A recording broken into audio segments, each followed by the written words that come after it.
Okay, report every procedure, and you understand that you've got a dispatch complaint. Your primary impression is what you find when you get there. So that primary impression is what you observe. And then you've got the signs and symptoms. Ours also has chief complaint. Chief complaint, which is the patient, what the patient says, yeah. So you have all these different things that you've got to keep straight in your head, which kind of makes it impossible. So you've got dispatch complaint, chief complaint that the patient tells you, your primary impression, what you observe, and then your signs and symptoms. So I know that that's a lot to take in, but all of that is important information. It's important that you make sure that you're reporting it accurately and not exaggerating anything, because any exaggeration could later be determined to be either upcoding or downcoding. Basically what that is if you get out and you find somebody has a foot pain and you go out and you do an EKG, that would be considered upcoding, because there's no protocol where you would need to do a EKG on a foot pain. So you kind of have to watch those things, and then that would come back on the provider, the on-scene provider, as false reporting. Correct. So you've got to really watch what you're doing, and that you're following the protocols that your medical director has put in place for you as far as how you treat certain things. Okay, so, and the other thing that you have is downcoding. So let's say that you get a chest pain complaint, and you go and it turns out to be a good family friend or a relative or somebody, and you let in as foot pain so that they can get billed a BLS rate instead of the ALS rate. That's considered downcoding. And let me tell you what Medicare will do. Medicare will always check your billing record and your documentation against what the hospital has for that date of service after you drop the patient off. So, believe me, Murphy's Law exists, and it's alive and well in the healthcare industry. So make sure that you're putting things down exactly how they need to be put down. Report every procedure treatment performed. You have a place for procedures. Make sure you're not just sticking it in the narrative and not doing the procedure. You need to do the procedure and not stick it in the narrative, because you have a place to select the procedure, you have a place to comment the results of what you did. So that's what you need to do, and not put it in the narrative. Get as much information as possible from the patient or bystander regarding the patient's information. Be informed of company policies before the situation happens for non-emergency transports. So what we're doing is we've put a medical necessity policy in place, and you will be given ABNs now, so that whenever you go to a scene and you question the medical necessity, you're not going to pay any attention to what's on the physician certification statement or the PCS. We're going by what you observe and what you see. If you question medical necessity, you will need to have the patient sign that form, period. And there's going to be two forms, one for Medicare, one for Medicaid. If the patient doesn't have Medicare, or I don't have Medicaid, say, I'm sorry, I have to get these, because sometimes you can get retroactive cards and it could back up, and so we have to get it for everybody. That's going to be your policy. Because what happens if you do end up with a Medicaid patient and you did not get that form signed, they cannot be billed. So we want to make sure that we're getting that. One of the other things that I'm going to be doing and working with Ed and Mark and Brittany on is I'm going to take some of the PCSs that you've been given and go to the facility, and they have to prove to me that the medical record they have on file for that patient matches the PCS that they gave you.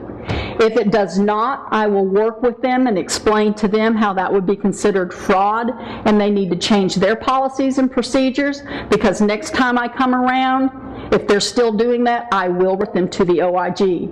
As a member of the Medicare Advisory Group, I have no other option. So I'm going to try and assist you in getting better documentation on what people are providing you to make your job easier. Okay, working toward compliance, completing the run report. Need to be attentive, accurate, and achieve compliance. And I don't want you paying attention to the time spent. If you need to put it aside and finish it up later, this is not a race. This is not a relay race. This is not a race in any form or fashion. Accurate, thoroughness, documentation is what is important. So if you need to put it aside, make yourself a bunch of quick notes and finish it up after another run or for whatever, but don't let it there indefinitely. I mean, it's important you get it done, but it's not a race you have to complete in a certain amount of time.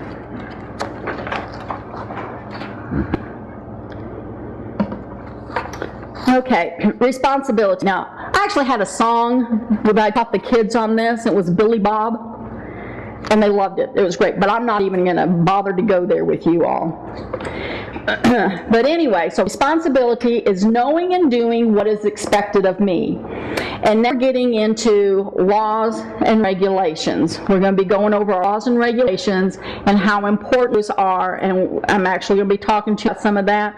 And so from this point forward, we're giving you the knowledge, and so I want you to know that Allen County Ambulance Service now expects you to abide by the knowledge that you now have.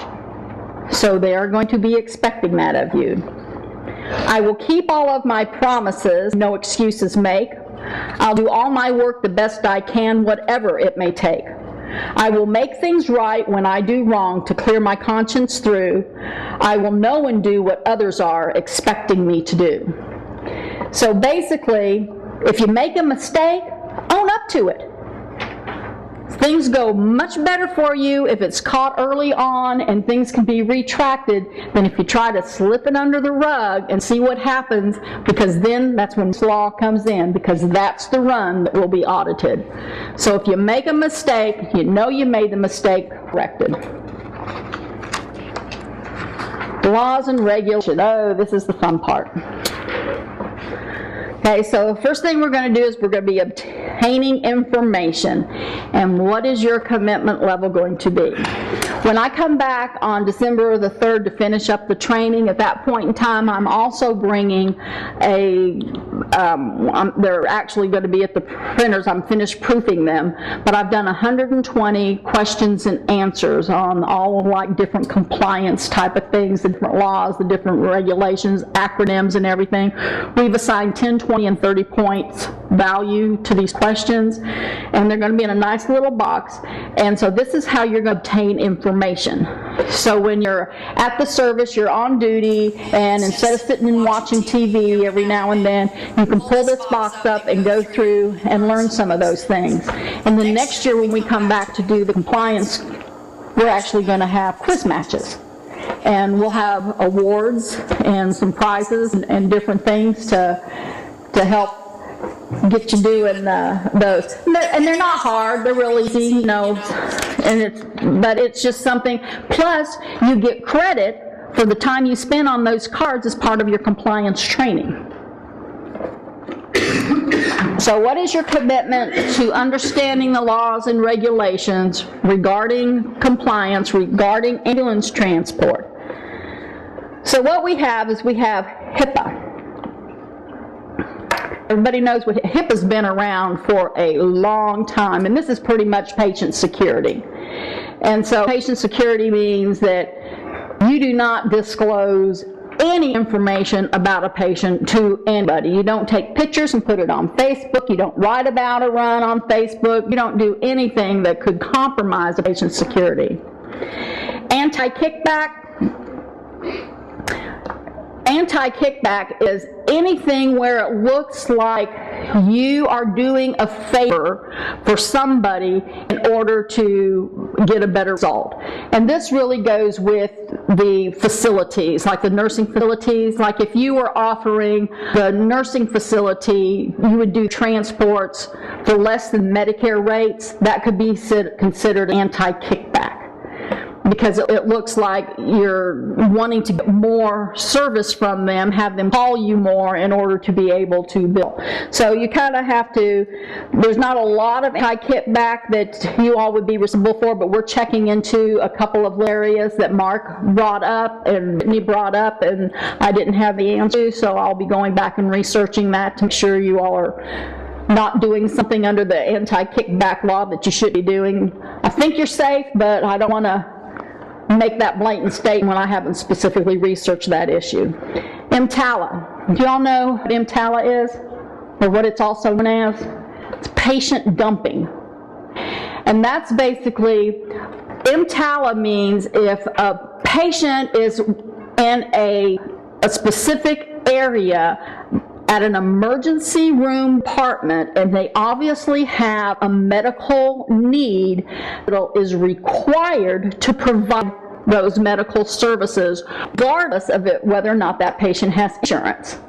So what seems to happen sometimes is that a patient will go into the emergency room, the hospital will find out that they don't have any insurance and want to ship them off somewhere else. Well, they're not allowed to do that. That's against this EMTALA law. If they do that, they're responsible to pay the ambulance fee if it takes an ambulance to get them elsewhere. So EMTALA definitely affects the ambulance services. False Claims Act, that is knowingly and willingly putting anything on a run report or any documentation that it's going to be billed that was wrong, was false information. And sometimes, even if you didn't knowing and willingly do that, the way the law is written, they can say, well, you should have known, and you're in trouble. So you have to know what you're doing. Office of Inspector General, they're kind of the overseer. You know, the Office of Inspector General, they have the hotline where people can call and report things, and then they send out an audit team to go audit things. Best practices and documentation. And obviously all of the policies and regulations and procedures that we're trying to put in place are the best practices, like adding the dispatch complaint to your narrative. That's going to be a best practice. We're actually going to be adding something in there for signatures as well that we're hoping to put in a Word document, so you just have to copy and paste it at the end of your narrative. Civil monetary penalties, and those are basically the penalties that the court allows. I think it's like $5,500 to $11,000 per claim that they can collect on False Claims Act. And then the Code of Federal Regulations, which of course they have sections strictly for the ambulance service, but they also have sections that provide laws for every healthcare provider, no matter who you are. Following proper call intake and following dispatch procedures. We're actually... That False Claims Act and those civil monetary amounts is what you pay out of your pocket if you are caught doing that. Because it's not just the ambulance service that can be prosecuted, it's the individual that put the wrong information on there. So, he was saying it wasn't just the ambulance service that could pay that fine, but also if that individual was found guilty. Okay, we are actually going to come up with a dispatch protocol that will help keep you all compliant, and you don't have to worry about it if you have a dispatch that's not actually following any kind of protocol, because Medicare, one of their favorite things to say is we don't pay for protocol or lack thereof. So we want to make sure that how you are going out and what you're doing as far as that dispatch, and we've come up with a policy that will help to make sure that you're being compliant with what a dispatch protocol should do. Providing services to the extent necessary for the treatment of the patient. Again, and you know, your medical director has established protocols depending on what condition you find, what you're supposed to do. And sometimes that gets out of hand because there are ambulance services that are run by the county government, you know, or a municipal ambulance service, but their actual protocol is that an ALS assessment, a paramedic is sent to every single run. Well, that's fine. They can do that. But Medicare is not going to pay for that protocol. So it would be up to the ambulance service then to determine what really doesn't need an ALS, what could have been a BLS, and then that's what we're helping establish. Properly documenting items or services. Again, you have to stay objective. What you saw, what you did, and the results. Make sure that you're following those three things. Proper documentation of no transports. And we talked about this. Are you all familiar with PWW? Page, Wolfberg, and Worth? They are the leading attorneys in EMS industry in the country. And I attend a lot of their webinars and listen a lot to what they have to say. And they did a whole seminar, it was like a whole afternoon, of documentation for refusals, no transports. And we're basically saying that a lot of times your refusals and no transports need more information than your transports. And so we developed a form and a policy that kind of falls in line with their recommendations.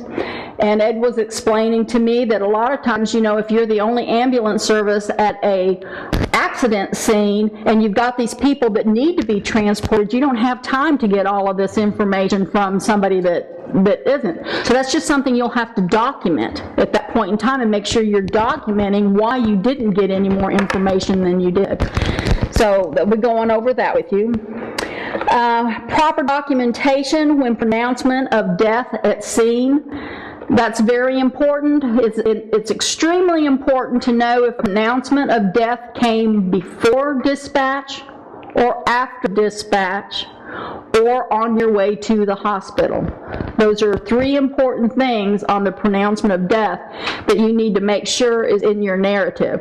If you've got a patient that is no longer alive, in that narrative, you need to somehow document whether or not you knew at dispatch they were already deceased, or if it was after dispatch, or if it was on the way to the hospital.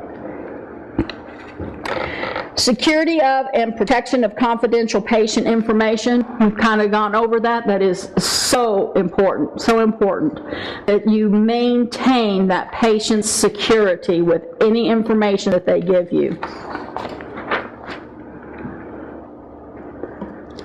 On that, Nancy, we had touched base this morning about giving information to law enforcement officials and various things. You might kind of explain to them what you were telling us that we are required to do in that situation. There are only 2 instances where you have to and you are required to release information. That is to the patient, if the patient or their representative has asked for the information, or if the Department of Health and Human Services are doing an official investigation. Those are the only 2 requirements to release information. Then you can release information on exemptions. There are exemptions. For instance, if you need information in order to receive payment for the services that you perform, then you are exempt. You don't have to have the patient's permission to get anything. The hospital should automatically give that to you. Law enforcement officers, if there's one on the scene, I recommend that you only give the patient's name and address to them. If they need anything else, then they can contact Ed, Brittany, or Mark, and they can handle it from there. But if it's on scene, I just recommend you never ever give them a run report or anything that you have, but you let them go through proper channels and you only give the patient's name and address if they need some information. I've got a question on that then. If we fly somebody out and we have time to get their license, get their info, a lot of times we'll call dispatch because they done run the tags, so they have all the info first. Is that? That's us gaining information Right. for our billing. Yeah, that's part of the exemption, because you need that information in order to receive payment. And there's also exemptions for emergency situations. Okay, so working toward compliance, again, attentive, knowledge, and achieve compliance, attentiveness during training, and time spent. So I'm a firm believer that when you work for an employer, that you almost should have the mindset that you own that company. If you own that company, how would you want people to work for you? What steps would you want people to take for you? If you own that company and your survival depended on that company, and that's the mindset that I have always taken at any job that I've ever done. I just kind of put myself, if I own this company, what would I want me to do? What steps would I want me to take? And therefore, I was very, very successful in what I did because I just put a lot into it. And so I would like you all to have that kind of mindset as far as your documentation, the code of conduct, your laws and regulations. Take some time and do some research on it for yourself. Become knowledgeable. Understand how difficult this is for the people that you work for. All the information that they're responsible. Help them out. Work with them. Become a team. On your documentation, do you need to document in your narrative why you did a procedure? No. The dispatch complaint, the chief complaint, and the primary impression should support that information. And that's what you want it to do. Because then the question was asked, do you need to put in the narrative why you did a certain procedure? And the answer is no. Because basically your medical protocols that your medical director has set should answer those questions. And so depending on what your dispatch complaint was, your chief complaint, and your primary impression, all of that should back up the procedures that you performed. Now, if there's something out of the ordinary that caused you to do something that doesn't relate to those three elements, then yes, I would probably put something in there.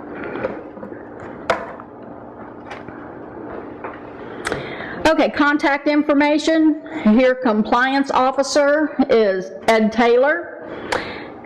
The assistant director and secretary are part of the compliance team, and then I'm also available. They're going to be working with me, and I'm going to be working with them to help them make sure that they understand what's going on, and I don't expect them to have to go through and find all these updates. I'm going to be making sure that they get those updates as they happen. Ladies, you're going to like this one. I saw that and I couldn't resist. Doing your best work. It's very important that your best work follow your code of conduct. Your patient demographics. Do your best work in getting the patient demographics, getting the information that you need, the insurance information, painting the picture, recording all procedures, and following your policies.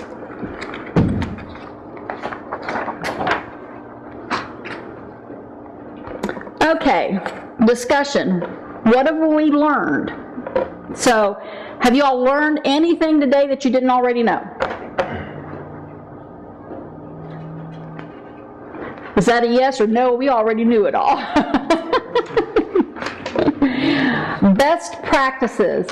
What are the best practices? The best practices I want you to remember. Write down what you see, what you did, and the results. Those are your best practices, and be very, very thorough. That is the main takeaway that I want you to have, that you have to be accurate, make sure you're recording every single thing that you observe, and just exactly how you observe it. Don't put any subjective information in there, be completely objective. What you see, what you did, and what the results